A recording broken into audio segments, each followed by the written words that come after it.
يقتلون النفس التي حرم الله الا بالحق. ایمان والے کسی کو ناحق قتل نہیں کرتے.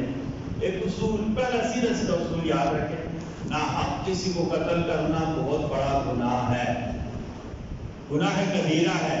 ناحق کسی کی جان لے لینا یہ گناہ کبیرہ ہے.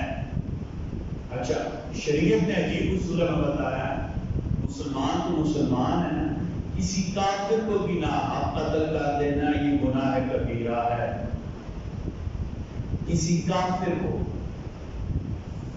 مسلمان کو نہیں، مسلمان کو اب اندازہ کرے کافر کو قتل کرنا اگر گناہ کبیرہ ہے، مسلمان کو قتل کتنا بڑا گناہ ہوگا. سیدنا صدیق اکبر رضی اللہ عنہ وارضاہ جب جہاد کے لیے لشکر بھیجتے تھے نا، تو وہاں بہت ساری نصیحتیں کرتے تھے، بہت ساری نصیحتیں کرتے تھے، یہ کام نہیں کرنا، یہ کام نہیں کرنا. اب لیکن جنگ ہو رہے کچھ پتا نہیں چلتا، لیکن احتیاط کو دیکھیں صحابہ کرام کی. پتہ ہے کہ ایک انہوں نے وصیت کی وَلَا يَقْتُلُونَ الْأَبْرِيَاءَ. جو بندہ لڑنے نہ آئے، جو بندہ لڑنے نہ آئے اس کو کچھ نہیں کہنا، بے شک کافر کیوں نہ ہو. سبحان اللہ، جہاد کے لیے جا رہے ہیں. اچھا چلو آپ قرآن سے جس کو پتہ کیا نصیحت کریں، عورتوں کو قتل نہیں کرنا، بچوں کو قتل نہیں کرنا، بوڑھوں کو قتل نہیں کرنا. جو لوگ دیندار ہیں، مذہبی لوگ ہیں، چاہے وہ گرجے کا پادری ہو چاہے یہودیوں کا کوئی ہو، اس کو بھی قتل نہیں کرنا. پتہ ہے نصیحت کیا کرتے تھے؟ کھیتوں کو نہیں اجاڑنا ہے، پھلدار درختوں کو اور درختوں کو نہیں کاٹنا ہے. وَلَا يَقْتُلُونَ الْأَبْرِيَاءَ وَلَا النِّسَاءَ وَلَا الْأَطْفَالَ. سیدنا صدیق اکبر اپنے کمانڈر کو لکھ کر دیتے ہوتے تھے، نہ آپ کسی کو نہیں مارنا، بوڑھے کو قتل نہیں کرنا، بچے کو قتل نہیں کرنا، عورتوں کو کچھ نہیں کہنا، کھیتوں کو نہیں اجاڑنا ہے، پودے نہیں کاٹنے ہیں، مذہبی لوگوں کو کچھ نہیں کہنا ہے. سبحان اللہ، یہ اسلام کا اور کافروں کا فرق ہے. آپ کو مثال دیتا ہوں، کہتے ہیں ہلاکو خان کافر تھا. ہلاکو خان جب کسی علاقے میں جاتا، اردو میں جملہ تہدیر ایک محاورہ ہے، تلوار کے زور پر گردن اتارنا. ہلاکو خان کو کہتے ہیں وہ صفاق تھے. صفاق ایسے بندے کو کہتے ہیں جس کو ظلم کر کے اور خون بہا کر مزہ آتا ہو. کہتے ہیں ہلاکو خان صفاق تھا، لوگوں کو قتل کرتا تھا، اسے مزہ آتا تھا. جب اس نے بغداد فتح کیا، ایک دن میں 3 لاکھ لوگوں کو، بعضوں نے کہا کہ وہ جتنے دن 10 بار میں 3 لاکھ لوگوں کو نے قتل کروایا. پھر وہ کھوپڑیوں کی مینار بنواتا تھا، کھوپڑیوں کی مینار. اچھا، اس کے مقابلے میں سیدنا صدیق اکبر کیا وصیت کرتے تھے؟ کسی کو ناحق قتل، بچوں عورتوں بوڑھوں کو بھی کچھ نہیں کہنا، دیندار لوگوں کو بھی کچھ نہیں کہنا. چلے باتوں بات نہیں پتا ہلاکو خان مرا کیسے تھا. ہلاکو خان کیسے مرا تھا؟ وہ یوں اس نے ایک علاقہ فتح کیا، نے کہا لوگوں کی لائنیں بناؤ.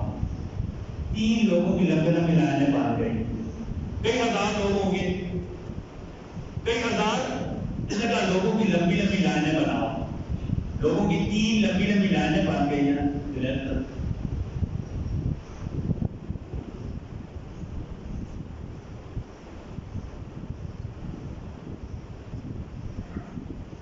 اچھا، ہلاکو خان کہتے ہیں خود گھوڑے پر بیٹھ جاتا ہوتا تھا، اونچی جگہ پر دیکھتا ہوتا تھا.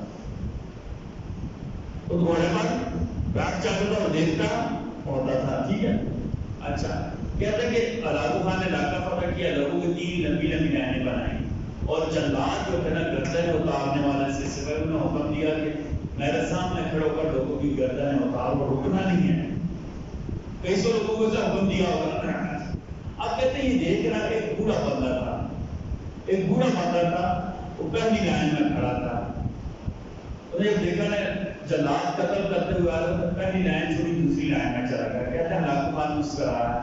اب جلاد کسی کو نظر نہیں پڑی، لیکن ہلاکو خان سے دیکھ رہا تھا. ہلاکو خان سے دیکھ رہا، مسکرایا کہ کہاں تک بچ کر جائے گا. پہلی لائن قتل ہو گئی، بابا جی بچ گئے. اچھا، اب دوسری لائن کو جب قتل کرنا شروع کیا، بابا جی 12 نہیں چپ چاپ تیسری لائن کے آخر میں چلے گئے. تیسری لائن کے آخر میں چلے گئے. اب یہ دیکھ رہا تھا جلادوں نے دوسری لائن کو بھی قتل کیا.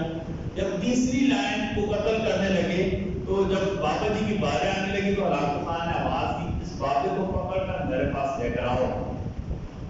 اس بابے کو پکڑ کر میرے پاس لے کر آؤ. اچھا کہا جلاد تو نہیں دیکھ رہے تھے، میں تمہیں دیکھ رہا تھا، میں تمہیں دیکھ رہا تھا. پہلی لائن تو چھوڑی. انہوں نے کہا جب تک 3 لائنیں تھی نا میری زندگی کی امید تھی کہ پہلی لائن بچا لے گی، پہلی لائن میں سے سارے مار کے میں بچ گیا. پھر دوسری لائن میں گیا تب بھی امید ہے کہ دوسری لائن ہے، تیسری لائن میں بچ جاؤں گا. تیسری لائن میں چلا گیا تو کہتے ہیں تیسری لائن میں گئے تو بار بار اوپر کیوں دیکھ رہے تھے؟